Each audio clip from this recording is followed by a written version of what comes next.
Okay, good afternoon, sir. So for you, what is multicultural education? So I think for me, multicultural education is all about having a different beliefs, such as example in religion, we have a different beliefs about our creator. So I think in terms of having a belief about yourself, it has been different from us because we have different background or we have different kinds of family. Okay, thank you, sir. Good afternoon, sir. So here's the second question. Have you experienced being with a person or persons with different culture from you? Technically, yes, because we have an equal education for everyone. So having a multicultural in our classroom is not available at all. So in my past classmates, I experienced or salamuha ko sila, like we have different values, different beliefs, but we respect each other. Okay, thank you, sir. Good afternoon, everyone. I am Elisa Lorente. I am Joy Delegando. So now we are going to interview a teacher about his insight on what is multicultural education. So let's start! Good afternoon, sir. Yes, good afternoon, ma'am. As an educator, what is multicultural education for you? Okay, so multicultural education. So based on the definition of it focuses on the philosophy of education wherein it talks about the differences of our learners. Okay, differences from their cultures, beliefs, gender, sexual orientation. Okay, as educator, we need to consider those differences in assessing their skills and knowledge, because at the end of the day, we teacher must remember that no one from our learners should be left behind. I think that's all. Thank you, sir, for that insight. It will mold me to become a good teacher in the future. That's all. Thank you. Yes, you're right. Ngayong hapon, sir, kanang pinsa pa itong pangalan? Si Angelito Rodona. Kanang, ansa man ka nag-work Kuan ko, farmers lang mga ko. Farmers niya. Sa Tigaw. Ay, At the same time, kuan ko kanang mga piti, president sa elementary. Sila nag-work. Kasi natin may pangutan, sir, about lang yun sa muang kuan, sa muang requirements, sir, nga about kuan. Kaya mo unang pangutan, sir, kanang para sa imo, unsa ang multicultural education? Para sa ako, ang multicultural education, para sa ako, mao ka na ang papamaagi nga diin may padayag sa mga estudyante ang ilang nakalain-laing mga matut pa cultural background or kinaiyahan or pamatasan o uban pa. Ano yan kung sa multicultural education. Okay, sir. Amay ka daw nga pangutana, sir, sa naka-experience na baka makipaghalubilo or nakig-uban sa mga tao nga lahi o culture sa imo?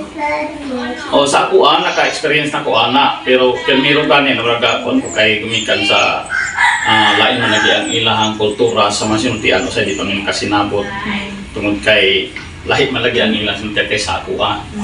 Pero sa ato ako lang nasabtan.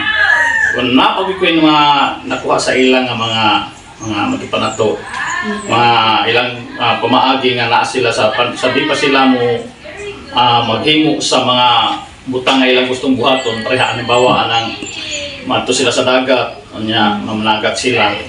Na sila himuon nga matupanato kanang giingon o kanang itong pag ritual kanang murag usa pang pala murag na sila gitawag og mga kuan bitaw espiritu nga mga sa espiritu sa dagat, ano ba, para tabangan sila sa ilang pagpangisda.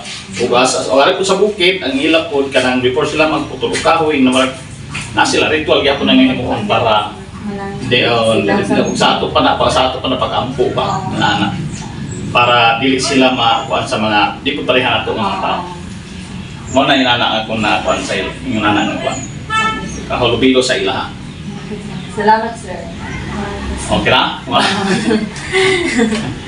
Ganito. So we're here with us, Miss Badayos, to share her insights and backgrounds on multicultural education.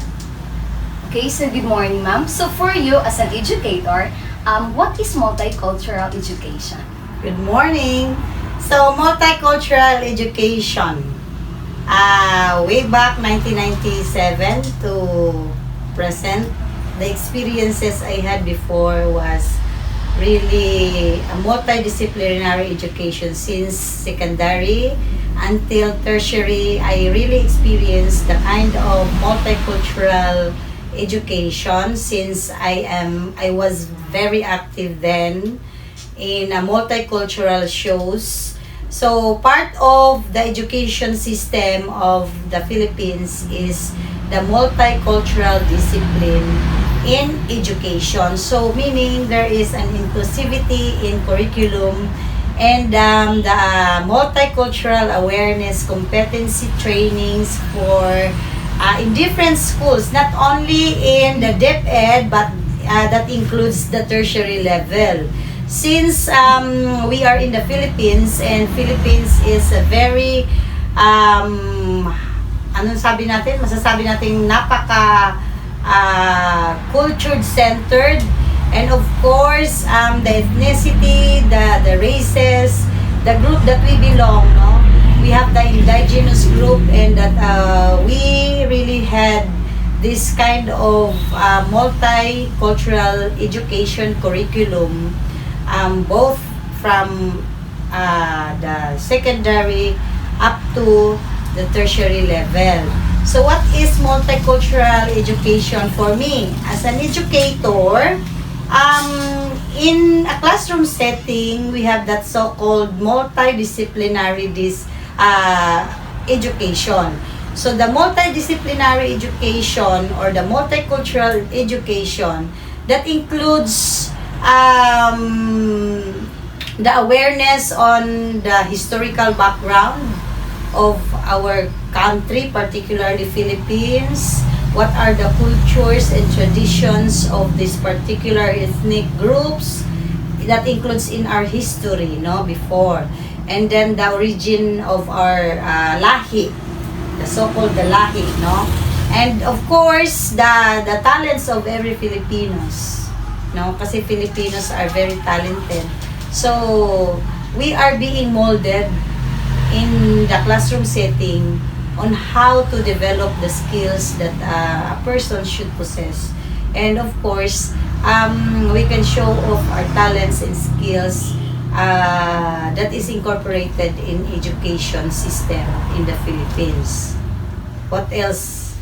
Aside from that, inclusivity and social justice is also tackled when it comes to multicultural education discipline.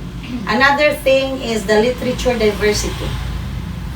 When we say literature diversity, so Filipinos have different languages. We have different dialects. And Filipinos are really fond of festivals. No? So, in schools, we have that so-called multicultural education through showing the different dances or the different festivals of that is celebrated in all over the Philippines. What else can we add? The awareness on the races and the cultures of every ethnic groups. So, kaya nga meron tayong NCIP kasi meron tayong tinatawag na the group of indigenous people where we also thrive with their culture. Sometimes we are adapting the different kinds of culture. Meron tayong napapasayaw tayo sa indak ng manubo dance. napapasayaw tayo sa indak ng Igorot dance, di ba? So meaning, Filipinos really possess different kinds of talents where that is an extraordinary, and in education system, part of education system in the Philippines is the inclusivity of this multicultural education. That's it. Thank you so much, ma'am. We have learned a lot of kuan ngayon sa inyo. You're welcome. Hi, I am Joyvin Telegando from Bachelor of Elementary Education, a third-year student. And can you please introduce yourself? Yes, I'm Bermuda Muslimano. I'm a Bachelor of Business Administration and major in Financial Management. And I'm also third year student. Okay. Can you be part of our kanang video? I have one question, and this question po kay kanang kung ano di imo nasabtan, kung ano imo opinion about this question. What is multicultural education for you?